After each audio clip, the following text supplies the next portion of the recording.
Father in heaven, thank you for this sunshine. Thank you that we have sunshine, Lord, on the day of preparation, that things can be set up in a little bit more simply and with comfort. And I pray that you'll bless this day as we have studies and as we fellowship and also as we prepare for your Sabbath. I pray, Lord, that we'll understand what's being presented and that we can come into common understanding. I pray this in Jesus' name. Amen.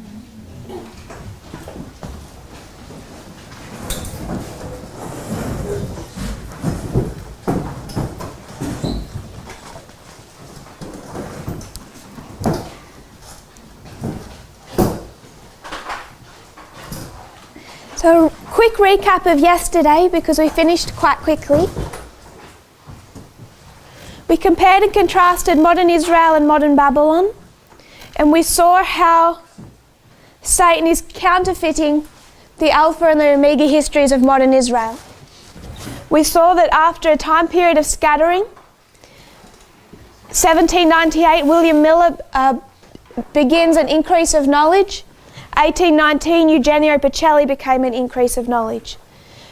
1816 to 1818, we mark that waymark where it really, he has everything in a capsule form.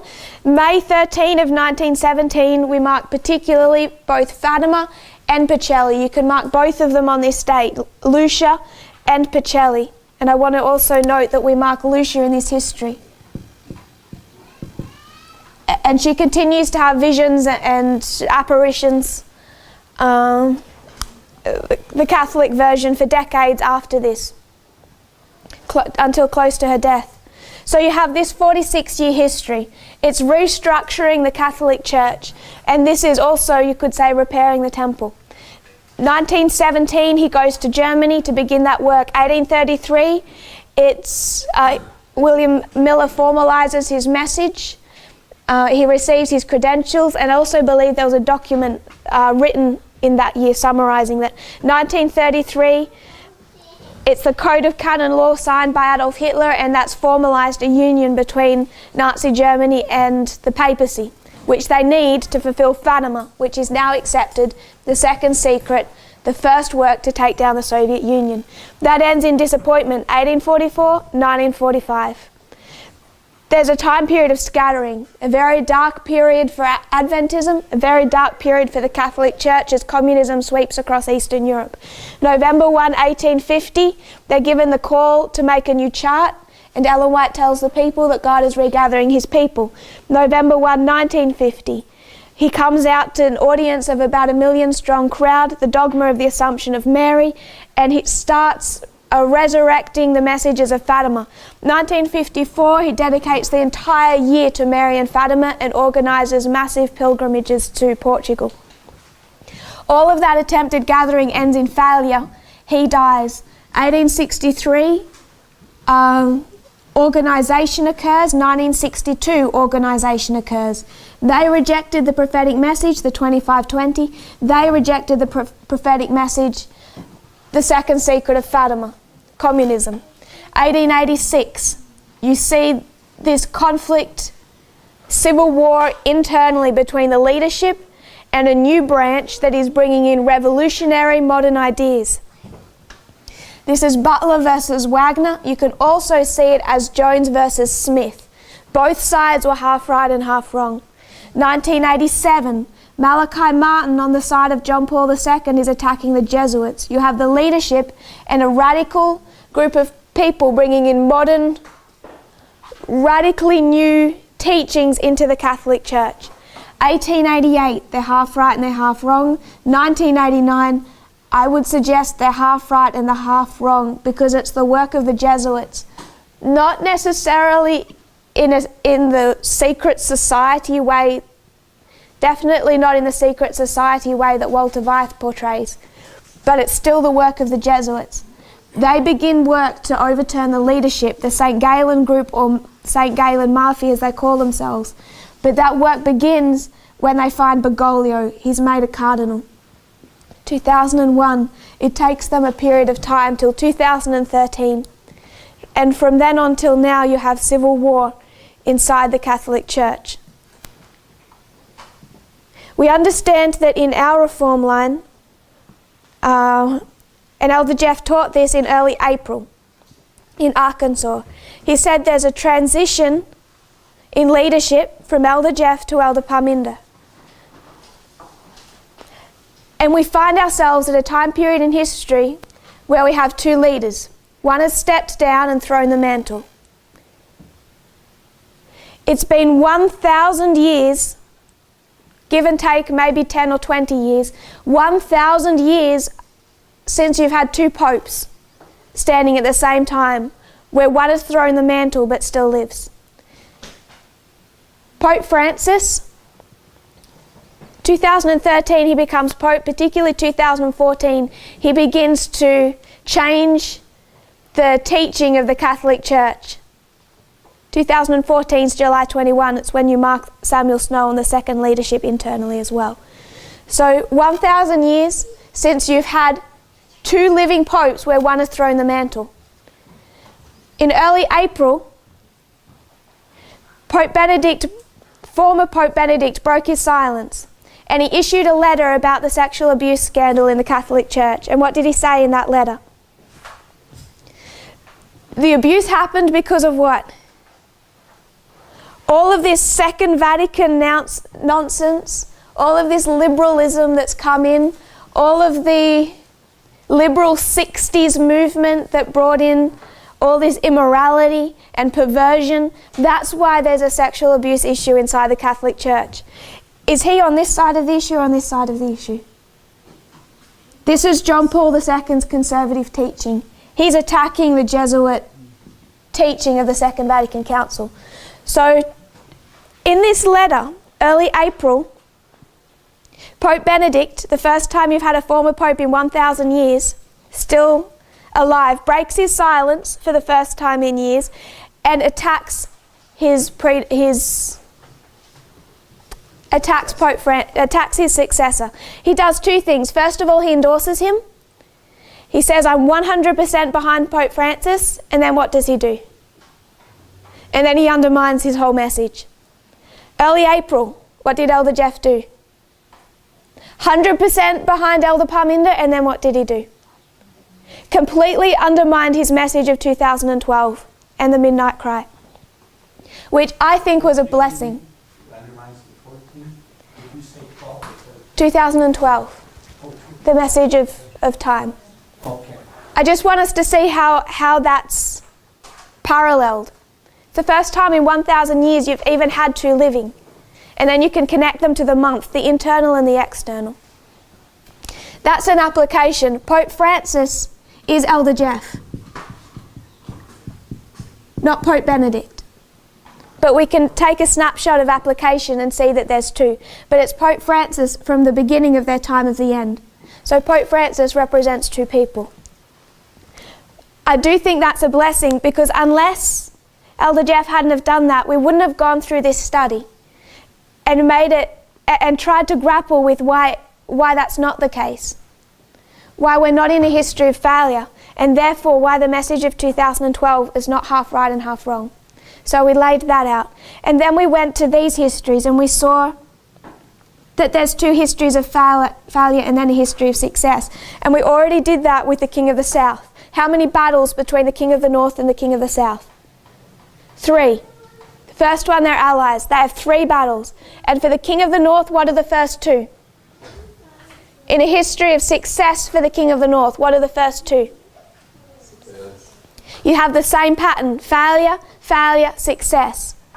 It's failure, failure, and success. So when we take 1844 and their disappointment, that experience, and we take 1888 and the disappointment and that experience, we can't bring that into our history at our close of probation and expect a disappointment of that nature. And we see the same thing with ancient Israel. We have Moses, they're coming out of Egypt. That ended in apostasy. You have the history of the captivity of Babylon. That ended in Pharisees.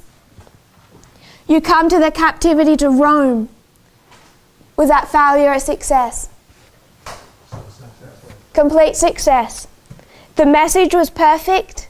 They were told exactly where they were in history and what was going to happen. They had no reason to doubt, except as they didn't listen. And except as they did what? What did Brother Tyler teach us yesterday? What was Judas's problem? Both streams. He wanted both streams of information. Do we think it's safe to just, okay, we're going to listen to Christ a lot, because what did Judas do? How closely did he follow Christ? Very closely, day after day after day. How much did he need of the false stream to get it wrong? You only need a little. You only need to go back to that church, to go back to the synagogue just a little to get that whole history wrong. What about the other disciples that ran away? What was their problem? Who were they listening to? They didn't need to listen to the Pharisees. Who they're listening to? Their expectations in the Old Testament. They're listening to Judas. It's Judas that undermines the words of Christ. So is that external or internal to the movement? That's internal. And there's internal Judases saying, no, you can listen to both streams of information. That it's safe to take a little. Is it safe to take a little of the Ula and a little of the Hiddekel? Is that anything new that we should know? That's 1996 material. So if they want to successfully navigate this history, there's only one safe stream of information. And that's one methodology, and one messenger.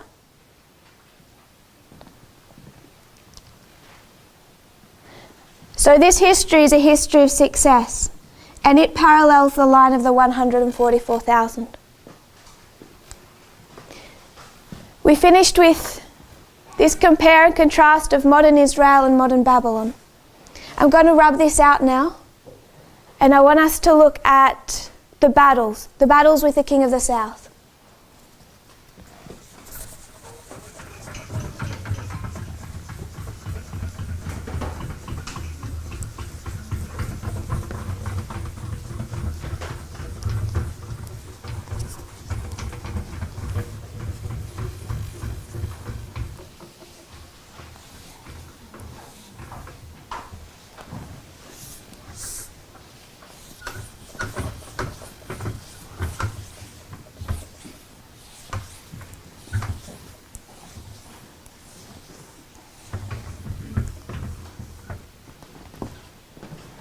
I want us to give some context to what we're looking at before we start making prophetic application of battles. Before we do that, I want us to consider some of the global conflicts that we find.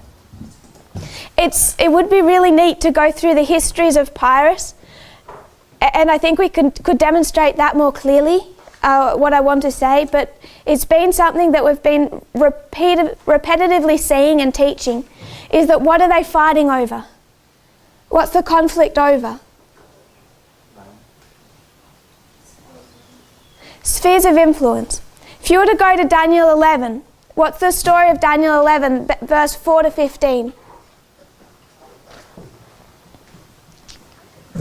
You have Ptolemy and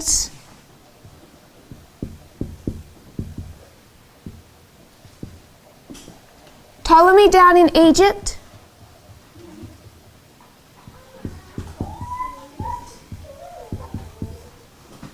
You have Seleucus up in Babylon. Is Seleucus trying to take Egypt? In verses 4 to 15. No. Is Ptolemy trying to take Babylon? What do they both want? They both want this area of Cold Syria. We see this witness time and time again. And those verses of Daniel 11 are some of the strongest witnesses that we have to, are some of the strongest verses that we have to show us where we are in history. And what are they fighting over? Spheres of influence. It's this area of cold Syria. So, does Seleucus ever take Egypt? No. No, not all the way past Panium does Seleucus ever take Egypt. He doesn't need to. The whole conflict is over spheres of influence. So I just want us to consider a little of how we see the world. We're going to begin with what probably many of you are familiar with, but some of you aren't, so we're going to revise it anyway and just look at Syria, the conflict in Syria, the civil war. And I can't draw, so I think you would rather Brother Tyler's blocks, but we'll try and make this work.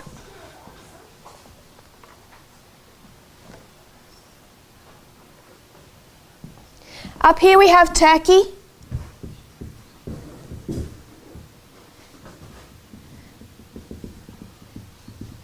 We have Syria. We have Saudi Arabia. And we have this area, the Persian Gulf.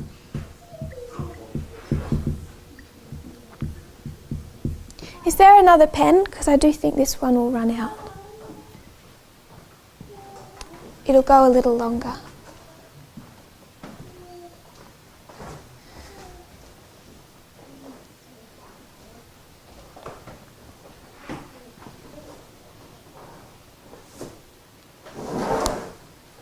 So we have the Persian Gulf, Saudi Arabia. This area kind of in here, Iraq. Down here you have all kinds of problems. Israel, Palestine, Lebanon.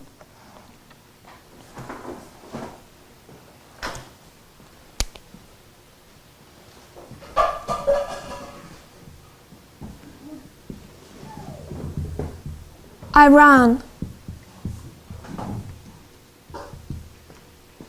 And down here you have this little nation of Qatar.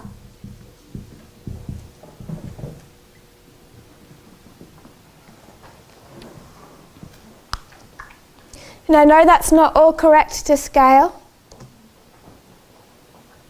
but that's kind of the rough breakdown of the region.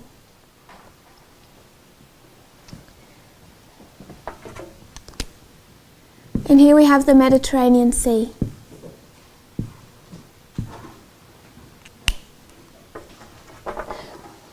What gives Russia so much leverage over Europe?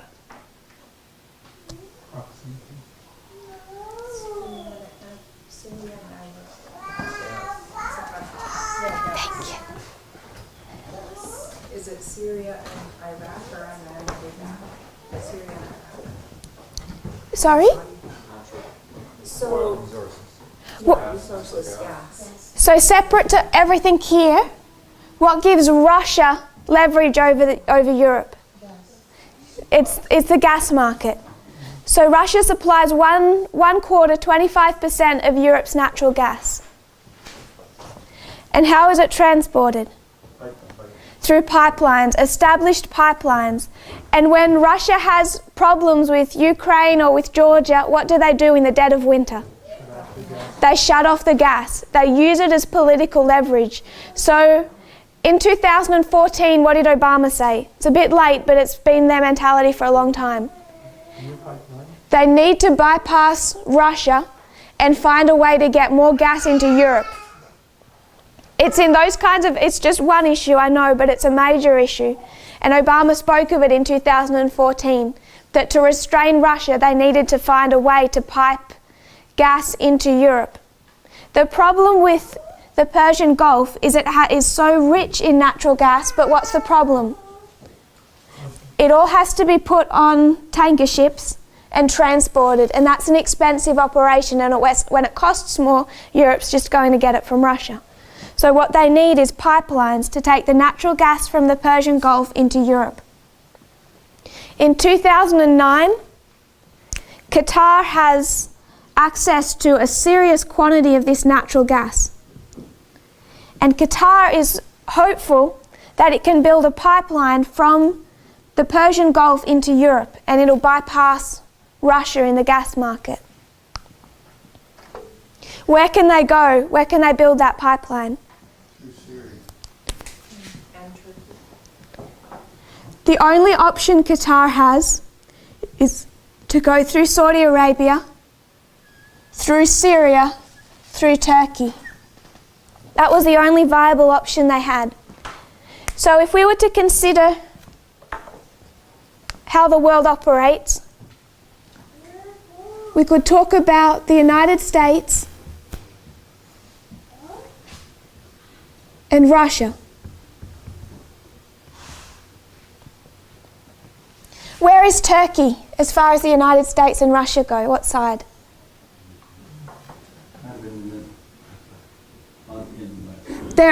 This is a simple version. There's countries that feel bold enough to play both sides.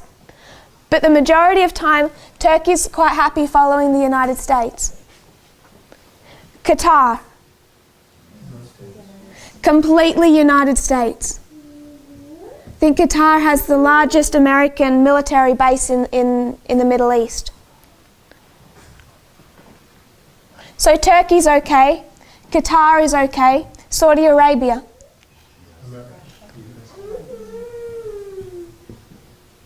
US. Where's the problem? Syria.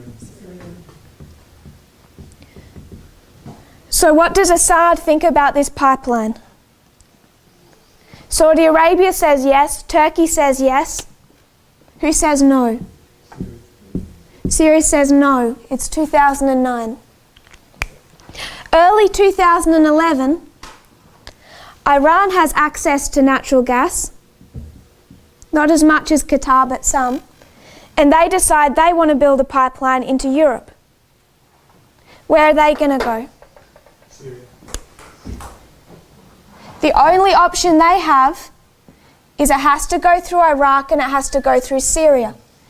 They don't want to go through Turkey. They think they can go under the Mediterranean and come out, I think, in Greece.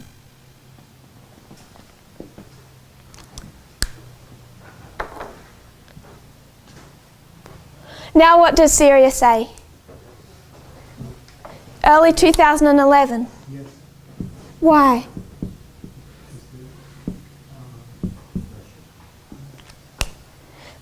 Because Iran, who do they come under? Russia.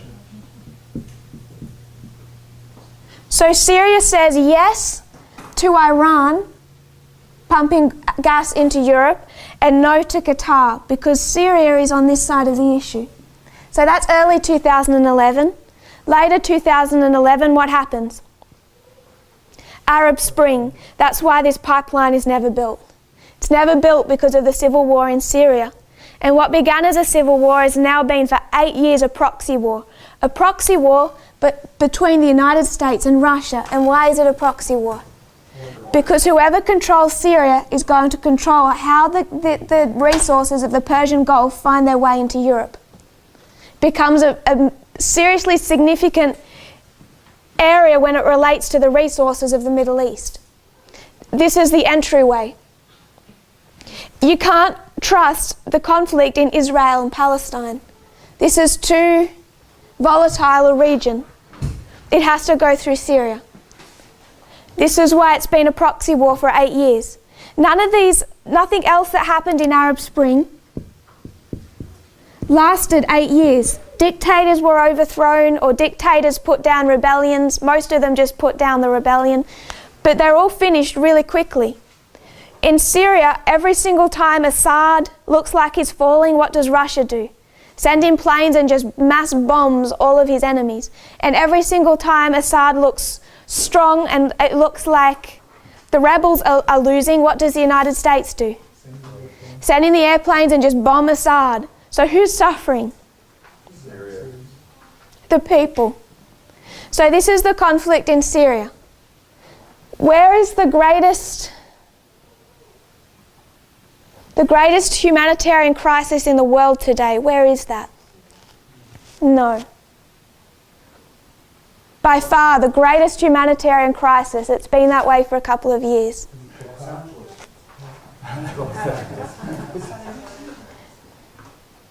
14 million people.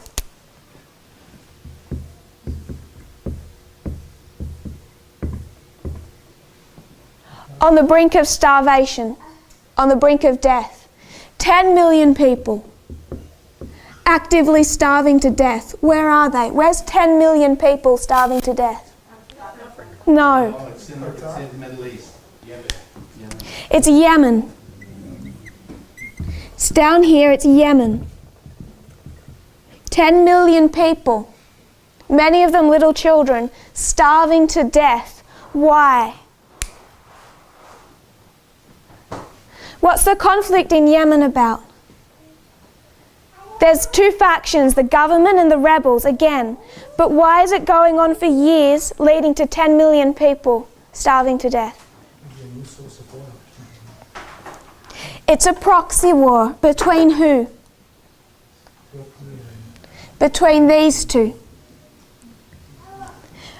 This Middle Eastern area, it's oversimplifying it a little, I know, but it's still accurate to say it's divided between two superpowers internally, Iran and Saudi Arabia, and they're backing opposite sides in a civil war in Yemen.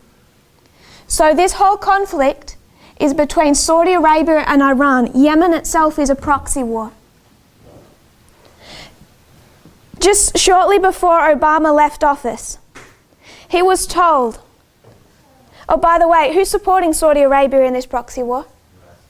The United States. Every time Saudi Arabia goes to bomb Yemen, and by the way, they're bombing hospitals, schools, everything. If you want to watch the videos of what a hospital looks like after Saudi Arabia's bombed it, you can go and see them on the New York Times. They're trying to cover that issue. So Saudi Arabia sends its planes in to bomb Yemen. American planes, those big ones that refuel the bombers mid-air, the American planes leave from Syria, they meet down in Saudi Arabia, they refuel all of Saudi Arabia's planes, and those planes go on and bomb Yemen. The weapons Saudi Arabia is using, who supplies them? The US. And the Saudi Arabia is known to be conducting war crimes in Yemen. And officials from the UN went to Obama and they said, if you don't put a stop to the support that's going to Saudi Arabia over Yemen, the United States itself is going to be charged with war crimes. And Obama started to bring in legislation and pull back from supporting Saudi Arabia. Trump's just upended all of that. First of all, he said, you can't charge the United States with war crimes. You can't even investigate us. And the second thing he did is scrap all of the restrictions that Obama had put in place about what weapons they could sell to Saudi Arabia. And he's about to arm them a whole lot more than Obama ever did. But this is the conflict in Yemen. And there's a story in the news this week about a ship that rescued off the coast of Europe in the Mediterranean Sea. They rescued all of these refugees from Yemen, and they're trying to find a European country that will take them. And can they find one? No. Why? Conspiracy. They're not playing on our side. No. Because they just don't care. Because we look at these conflicts and say, why don't, they're just troublemakers. Why can't they sort out their own government? We can't fix the problem. That's their problem. Is it their problem? No.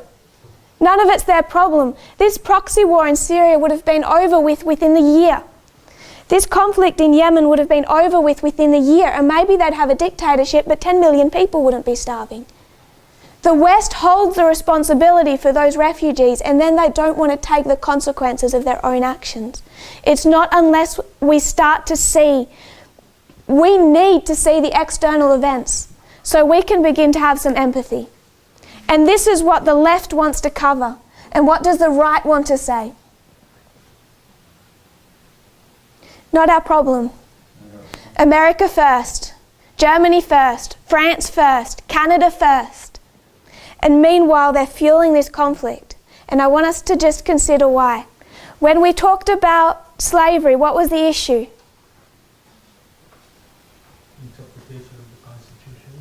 That's one of them. I'm thinking of one particular one Brother Tyler mentioned yesterday. Why did the Civil War and the issue of slavery, 100 years later, 100 years later, why do you then have the civil rights movement? Why did you have to have a civil rights movement? Racism still existed. The problem never ended. So I want us to consider, we've talked about Syria, we've talked about Yemen. Let's talk about the Arctic. The Arctic used to look like this. What does it look like now? Assuming we're all unlearning our conspiracy theories, what does it look like now? It looks like that. And when the Arctic goes from looking like this to looking like this, what happens? Water level goes up. That's one. That's one of them. Who owns it? Why do all the countries now want access to the Arctic? Resources. Some of the richest resource land in the world. So when the conspiracy theorists say global warming is something used to, because there's corporations behind it, they're going to make millions of dollars for it, where is the money? Is it in stopping global warming or encouraging it? No. If you're a Trump and you want to make America great again, you do not want to stop global warming. You don't even want to listen to that side of the story because the amount of resources that are opening up in the Arctic. And this has turned, all of this area has turned into, without the countries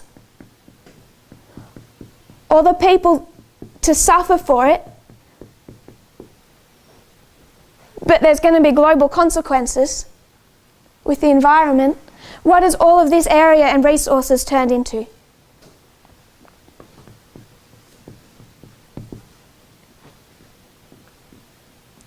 It's a proxy war. Now there's a proxy war over the Arctic. And why?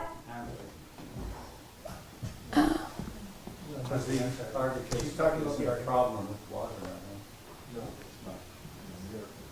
It's the Arctic. This is the Arctic. Isn't it the Antarctic they also want to mine for? I think they would want both, No, but I think it's particularly that the conflict's particularly over the Arctic. with Russia, Not just Russia, all the countries, but Russia's got in early. They even got a Russian flag on one of those submersible little submarines and planted a metal Russian flag beneath the Arctic. They're not hiding it. They already have troops there preparing for conflict. They'll fight for this, actively fight for this. It was the president of Iceland, what did he say? He thinks this is wonderful because Iceland has access to some of these, so he's gleeful. This is great for his country. And what did he say about the Arctic? He's so excited about it. Look what we can access. Forget about global warming and the environment. This is so good for us. And what did he say this was? He said, how wonderful, that's my paraphrase, to quote him, the Arctic is the new Africa. And he meant that positively. What hasn't changed? Imperialism. We look back and we see the damage that imperialism did to Africa, to all of those countries. Back when you had, Britain as imperialistic and France as imperialistic, all those imperial colonies. It's the same issue that we have with slavery. That mindset never changed. They just had to change how they went about it. Imperialism is the same. It never changed. They've moved on from Africa and now it's the Arctic. And they've already said that. Now they're acting imperialistic over the Arctic. And there aren't so many people suffering, but you can see the environment's going to. And now what's the Middle East? It's the new Africa. And who's suffering? And who wants to take them in and help them when they are? No one. The drug war in Central America. How many gun stores are in Mexico? One. In the whole of Mexico, there's one store selling guns. Where do the guns come from that fuel the gun violence and the drug violence in Central America? They come from the United States. Many of them. So, the United States wants to stop the immigrants fleeing the drugs and the gun violence. They want to stop the drugs coming in. Where should they start? Reason from cause to effect. If you want to stop the refugees, what do? Reason from cause to effect. If you want to stop global warming, you reason from cause to effect. And that is what the left does that the right doesn't. Because to reason from cause to effect would put responsibility back on who it belongs to. And Donald Trump does not want to take responsibility. I want us to see where the conflict is over.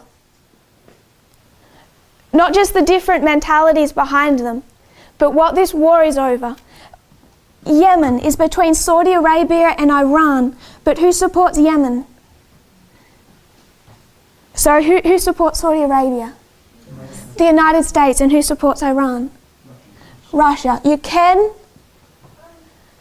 understanding countries still have problems with each other, but you can divide the world into two global superpowers and two spheres of influence. And what these countries are fighting over, the United States and Russia, just like in Daniel 11, the king of the north and the king of the south, isn't for control of the United States or Russia. It's control over the Arctic and Saudi Arabia and the Persian Gulf and Syria. That's what they want control over, because that is what makes a power a superpower. And in 1989, what did the Soviet Union begin to lose? Territory, spheres of influence. They began to lose Eastern Europe, not Russia, because Russia isn't what the United States wanted. So at Panium, what did they lose? Influence. We haven't talked about Afghanistan, but you can see the same thing. It's also a current proxy war. It was a current proxy war. It was a proxy war before 1989, and it's a proxy war again today. The United States and Russia are still supporting opposite sides in Afghanistan.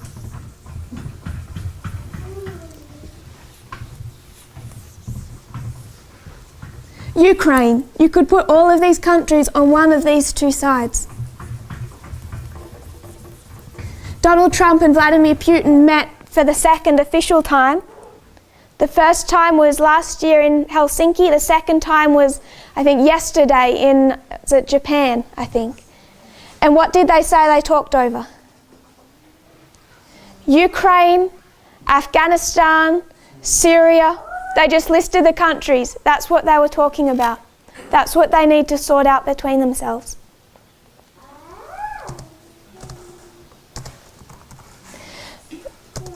So when we look through the battles of Pyrrhus, we took Pyrrhus and these battles, and we saw to conflate the two lines and to bring Alpha and Omega together. It makes it a little bit more simple to do it this way. It begins previously with an alliance. And then at Ipsus, they're allies. The king of the north and the king of the south. And then you have three battles. Heraclea, Asculum, and Beneventum. At the Battle of Heraclea, who comes against who?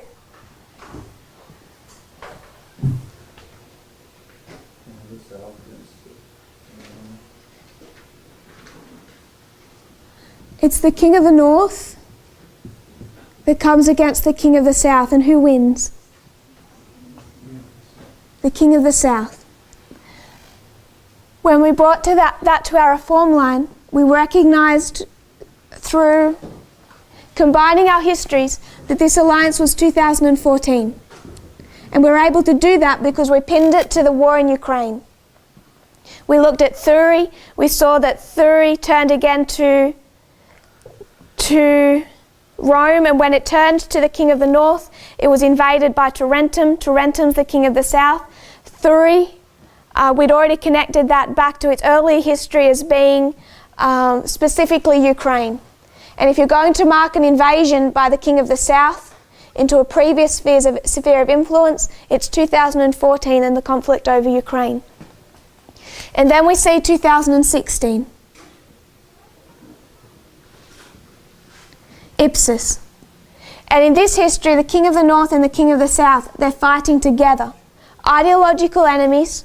It's unexpected, but they're fighting on the same side. Heraclea. It's all broken down. The king of the north attacks the king of the south. The king of the south wins. If we'll bring this into the history of World War II, we'd have the Molotov-Ribbentrop Pact.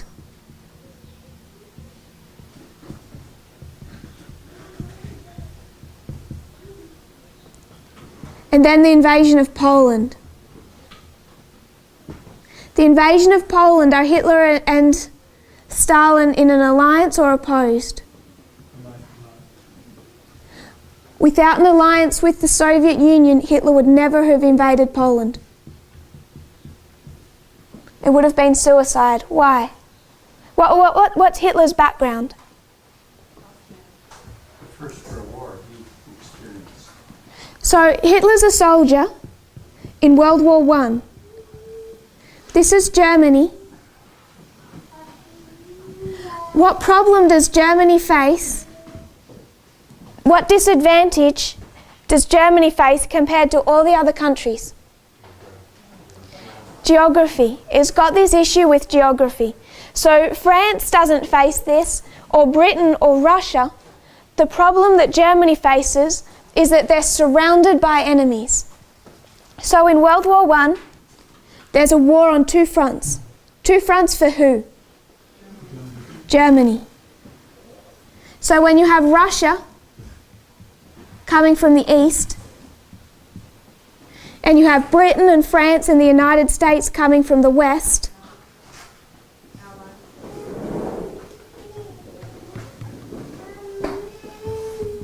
in World War I, how much did this disadvantage Germany? It was a massive disadvantage, and Hitler was a soldier during that war. He knows it too well. So when he wants to invade Poland, and Britain and France have told him, if you invade Poland, we're going to attack you, what does Hitler have to do in his mind to make sure that this isn't a suicide mission? He needs to have peace with the Soviet Union. He has to know that he can safely focus on the Western Front before facing a war on both fronts. Best case scenario, completely conquer the West and then turn towards the East. But if he begins World War II this exact same way they begin World War I, he knows it's going to end the same as World War I.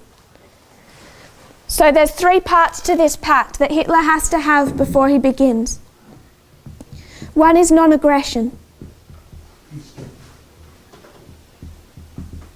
It's a promise that when Hitler is at war with the West, Stalin isn't going to take advantage of that conflict and invade from the East.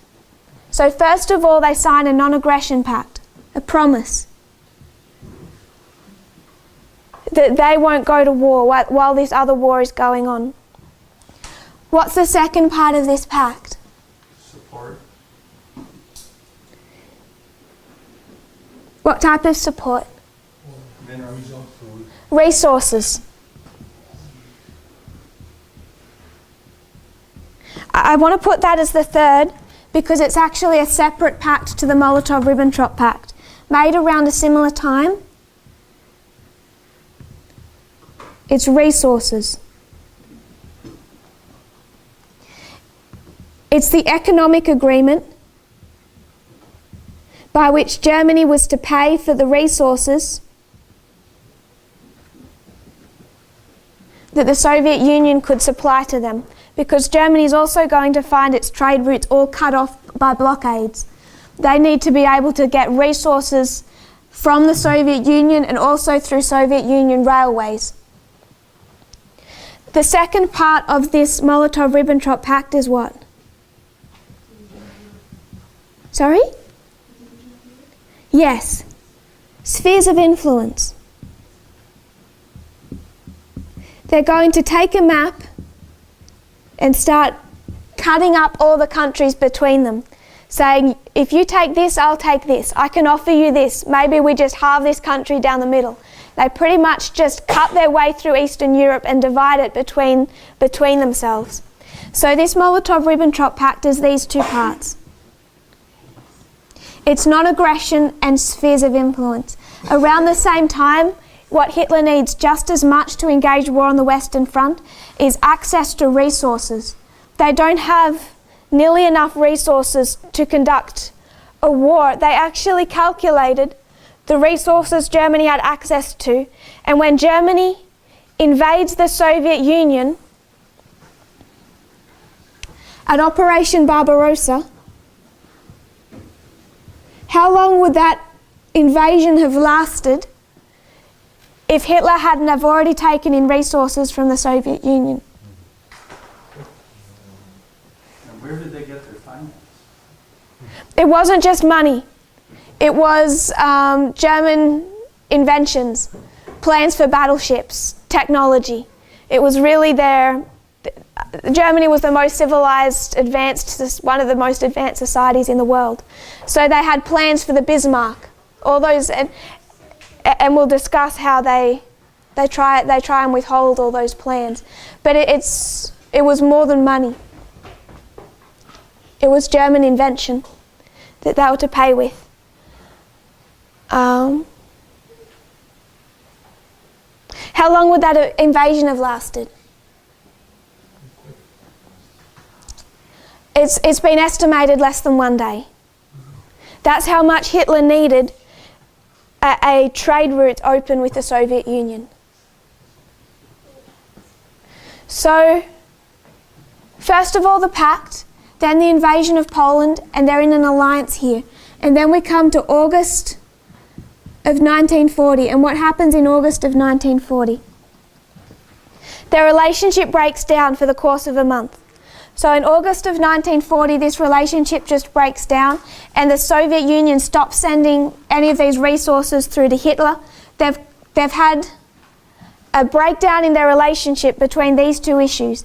The spheres of influence, they're having disagreements about the spheres of influence, and they're also disagreeing over Germany's payment to the Soviet Union, the fact that they're not paying. And when they are paying, like sending plans for I think that like the Bismarck, they're sending the plans half completed. They're withholding information. So you have conflict over spheres of influence and these resources. Their alliance breaks down for approximately 1 month. The end of that month, they met in secret. They redrew the spheres of influence. They came to new economic agreements, and their relationship was both stronger and weaker than before. It was stronger in the sense that they decided over the spheres of influence, and their economic agreement was stronger in that the Soviet Union was sending much more through to Germany than it was before. It was weaker in the way that now Hitler knew that he could no longer depend on the Soviet Union. He knew that Stalin was going to use this against him, and he started to think he needed to invade much sooner. So it left a lasting damage to their alliance. So that's August of 1940. Secret meeting, redraw. We're going to discuss that because we understand that that's 2018. And I want us to actually break down this pact, what happened there, and how we see it repeated. What I want us to see is with Poland. Poland began the war, World War II, on what front? The Western Front. Barbarossa, the war on what front? the Eastern Front. And this is why it's painful to watch the news. Because you turn on the news and what do you see day after day? Trump attacking NATO, the EU, the United Nations, all of his former allies. He's attacking the FBI, attacking Congress. He's attacking everything that should be his allies. He's part of the West, but he's waging a war on the Western Front. Can we see that? That this actually begins before the Eastern. And that's what we've been seeing since his election in 2016. First of all, war on the Western Front. From 2016 and his election, he's waging war on the West. And then we understand there's a point in time that we usually mark as raffia when we describe war on the Eastern Front. Did those fronts look that different? No, there's some change in scenery. Are they using different weapons? No. There's some changes in geography and tactics, but by and large they look the same. I want us to look at 2016. The other reason I like considering World War II is that it shows us what we're expecting to see. When we go into history, we hear described a battle and it's a one-day affair because it happened maybe 2,500 years ago. And when we go back into that history, you see 1 or 2 days, a big battle, everything kind of happens at once, and then they divide and there's a winner and a loser. I think World War II gives us a much better modern day application as to what it looks like. And what's the difference here? The difference is, if you were to mark this as 2016 and war on the Western Front, is that while this is a battle, it never ends. It's an invasion that goes on all day, every day. And there's other battles in that history and other events, but it's not a one-day affair. It's much more drawn out. And we see that particularly when we come to August of 1940. It's one battle in this history, but its whole story is much bigger than one day. And it's going to be the same thing with raffia. It's going to start before, you see it ascending, then you can mark events, but then it's going to go on every day. It shows us that it's more than a one-day story, and that's one of the reasons it's important to follow the news, is because when you see something happen with Saudi Arabia, or with Syria, or with Yemen, this is where the war's being fought out. So you are watching war on the Western Front. You are watching this play out between North and South. So I want us to consider particularly the Battle of Ipsus.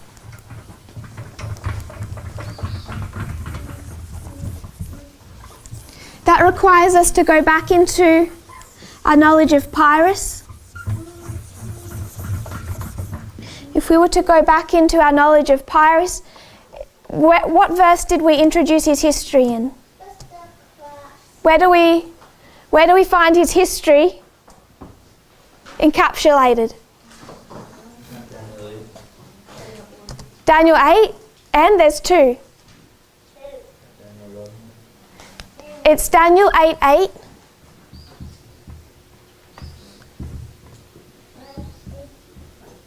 And Daniel 11:4.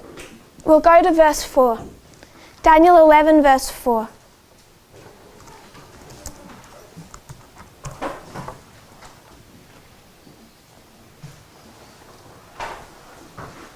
Daniel 11, verse 4.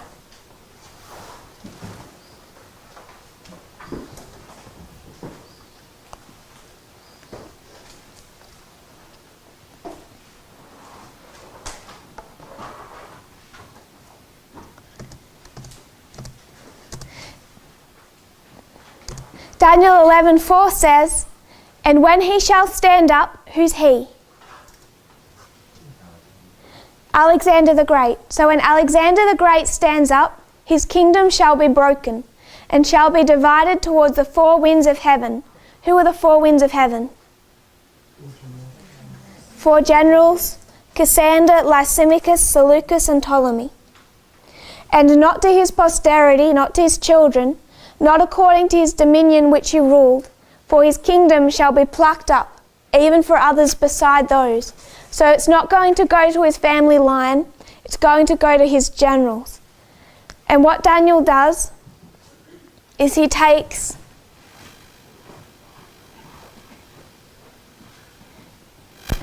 if this is what Daniel's done, he's taken the death of Alexander the Great, that's 323 BC.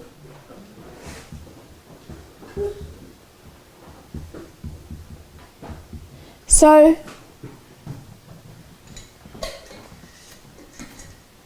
if we were to go to 8:8, it's going to use, just go to Daniel 8:8 quickly.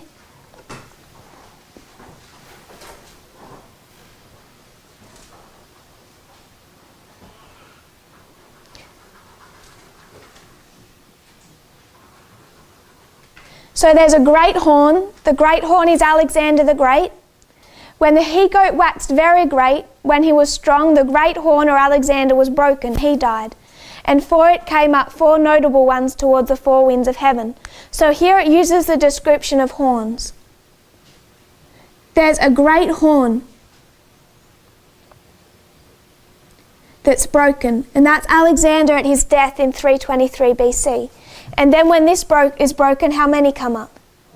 Four. Historically, is that how it happens? No. What happens at the death of Alexander?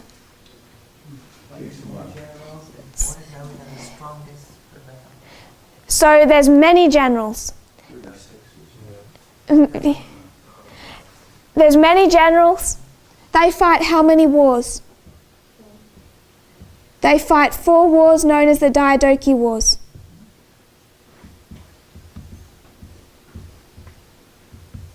These are the Diadochi Wars. The first 2 get rid of most of the generals. It deals with most of them. For the 3rd and the 4th, what issue do you have? You have our 4 generals.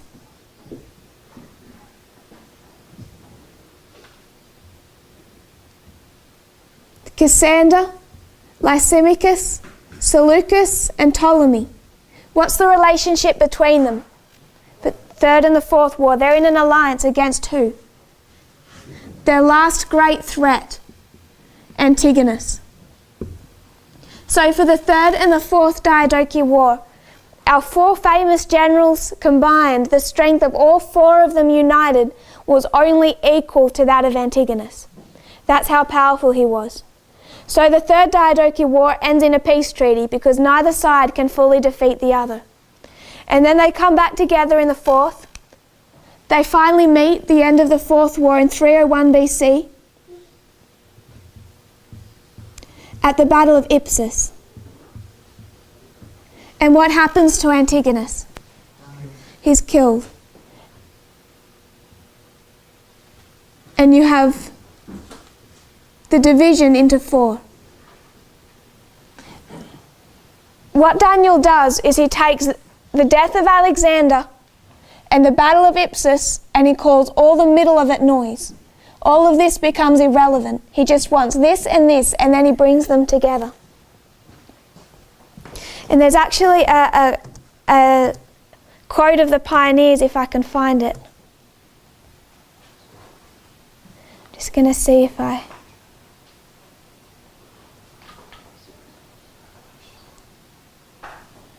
want us to see, this is a quote, 1897. Alexander stood up and ruled with great dominion. His genius seemed to promise the realization of his great scheme of consolidating the East and the West. But at the height of his power he died in Babylon. His posterity and all of the royal house perished in the intrigues that followed. Antigonus, the commander-in-chief of the tried to reunite the satraps and thus to continue as one the empire that had passed from Babylon to Medo-Persia and then to Greece. What they're saying what they're saying here is that the work of Alexander was to unite East and West. That was what he wanted to do. He dies, it's all divided, and then what is Antigonus doing? He's trying to reunite East and West. But Ptolemy, Lysimachus, Seleucus, and Cassander combined came against him. And Antigonus fell at 301 BC at the Battle of Ipsus in Phrygia. This decided the final breakup of the empire. It had been divided to the four winds of heaven. When was it divided to the four winds of heaven? 301, not 323. And why can Daniel do this? Because what is Antigonus doing? He's doing the exact same thing as Alexander. In this sense, they're the same person. Alexander was uniting East and West. Antigonus was uniting East and West. His empire covered much of the same territory as Alexander. But these four generals kill Antigonus, and when they do that, it's forever broken. It can never be reunited. East and West can never be reunited. And you have the four horns. So Daniel ignores all of this history of the first and the second and the third and fourth Diadochi Wars. He sees what I would like to suggest. He takes it as a parable, skips out the noise, and sees cause and effect. I just want us to look at how we use parables briefly. Go to Matthew 13.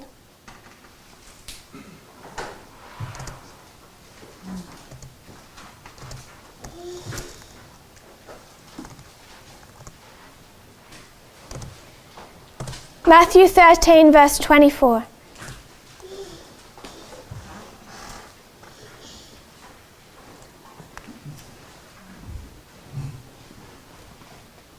I'm going to say that this is the model of farming. This is all about how to farm. If you're farming, there's a man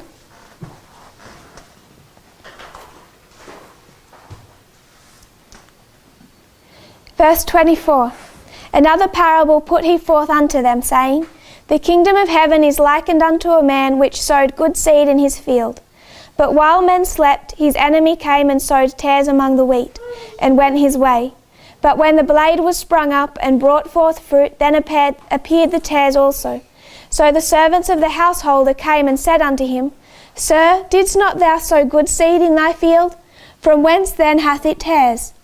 He said unto them, An enemy hath done this. The servants said unto him, Wilt thou then that we go and gather them up? But he said, Nay, lest while ye gather up the tares, ye root up also the wheat with them. Let both grow together until the harvest. And in the time of harvest I will say to the reapers, Gather ye together first the tares, and bind them in bundles to burn them, but gather the wheat into my barn. So we have a story about farming. There's a man, he's going to sow this seed, and what's going to come up? There's going to be wheat, and there's going to be tares. Who's the farmer? Who does Ellen White says the farmer is in this parable? Who sows? She says that this is God. He sows the seed, and up comes a crop, but you also get weeds. Can we see that?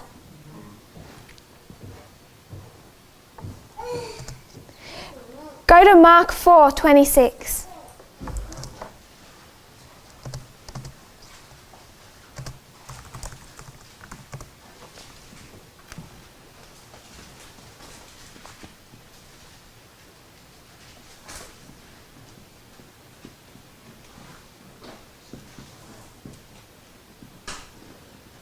Mark 4:26.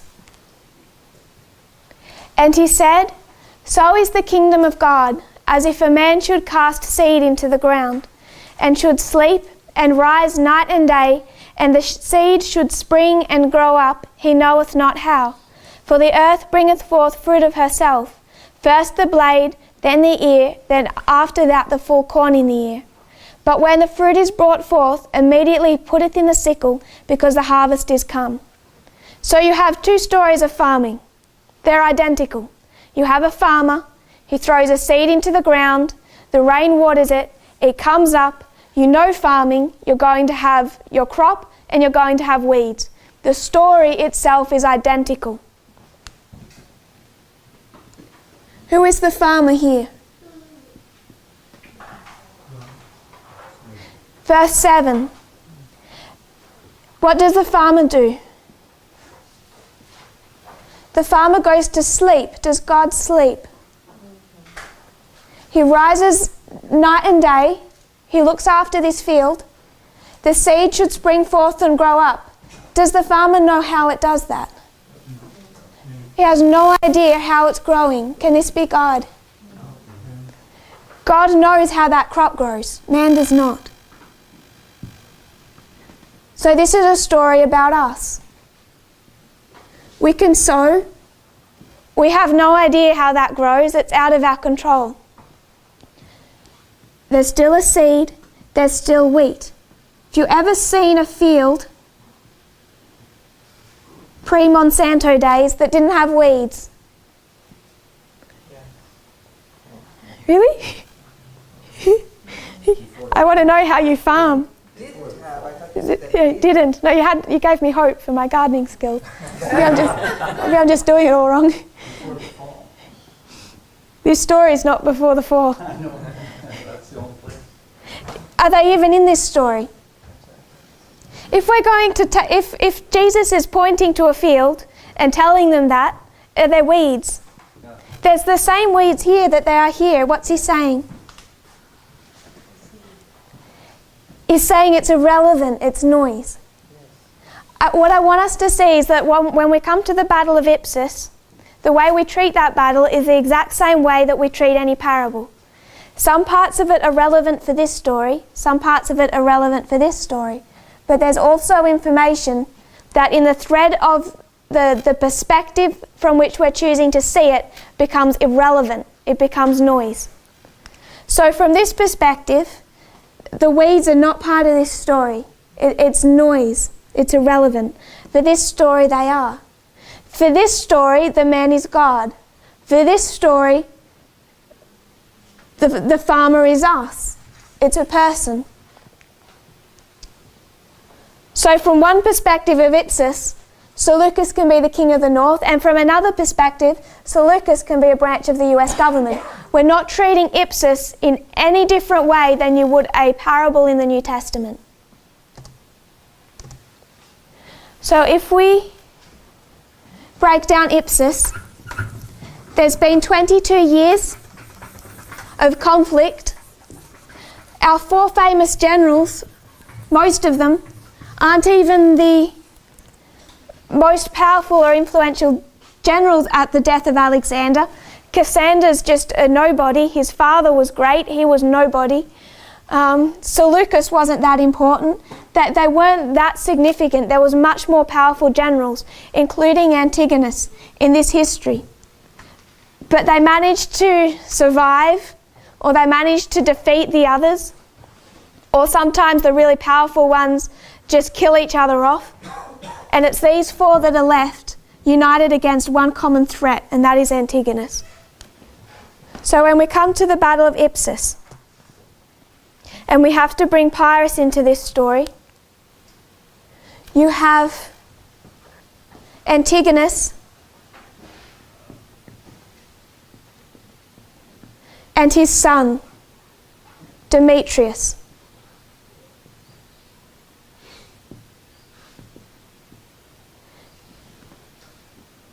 Facing off in battle, Cassander,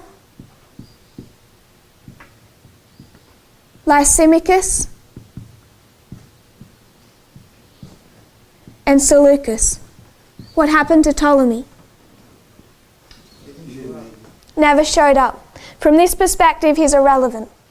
He never turned up to the battle. He's in union with these three. He hears a false report that the battle was already lost to them, and he flees back to Egypt to make sure his own territory is safe. So Ptolemy isn't part of this battle.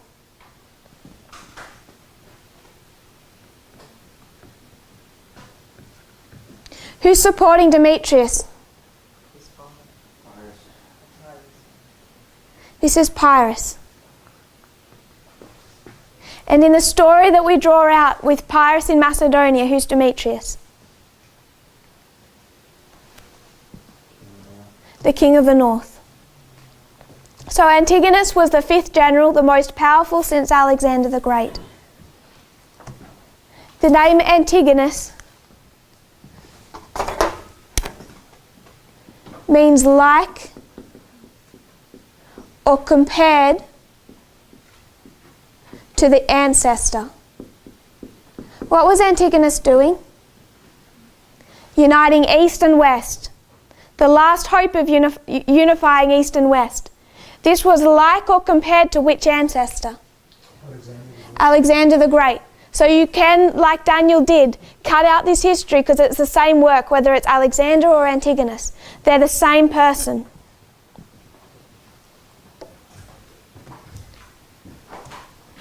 What does Demetrius mean? It comes from the goddess Demeter, the goddess of corn and harvest.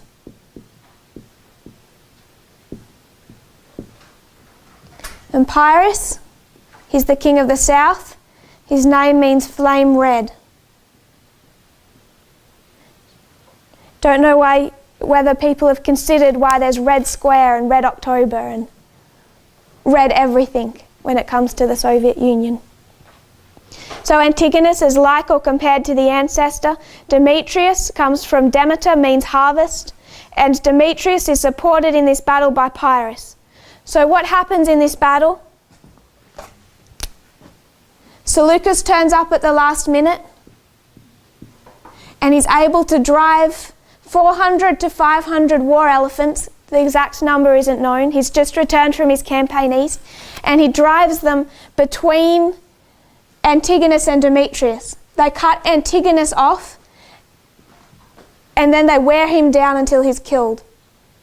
In a previous battle, Antigonus had lost an eye. So he was known to have quite a fearsome appearance. He scared people. He was known as Antigonus Monothalmus, or Antigonus the One-Eyed. So in a previous battle, he's born with 2, he loses one eye. In the Battle of Ipsus, he loses the other.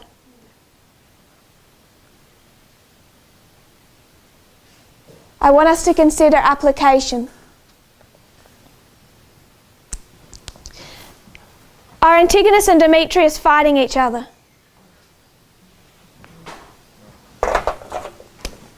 In the 2016 election, was Clinton and Trump fighting each other? Yes? What did Clinton want that Trump had?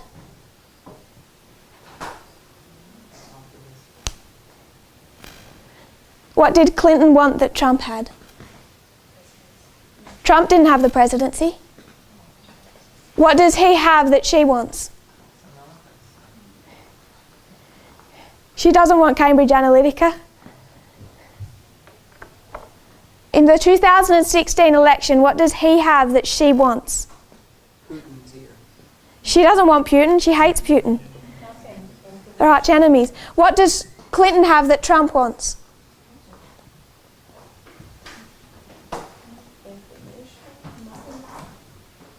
Nothing. There's absolutely nothing that Clinton has that Trump wants. And there's absolutely nothing that Trump has that Clinton wants. She doesn't want Trump Tower. She doesn't want his golf courses. What do they both want? Does Trump have the presidency at this point? No. Does Clinton have the presidency? No. So they're fighting for something separate to themselves. They're fighting for control of the 3 branches of the US government. But from this perspective, they are not fighting each other. They're fighting each other because there's something that they want, but the other person doesn't have it. So Antigonus is Hillary Clinton. She's like or compared to the ancestor. Who is she compared to?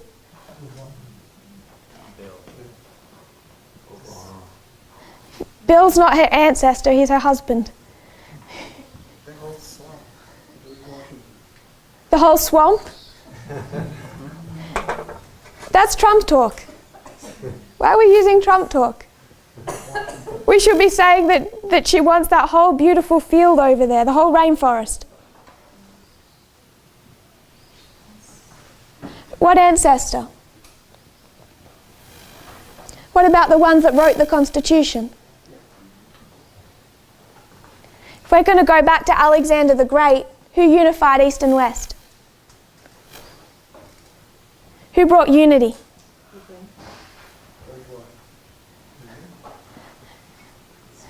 That ship that protected and defended the people from 1798, that's the ancestor she stands for. That protected and defended the people. This is George Washington. This is those original founders that wrote the Constitution. That's who she stands with. She's like or compared to the ancestor, and she was uniting that empire, and so was Obama. If we look into what Obama did, we should consider the Iran deal.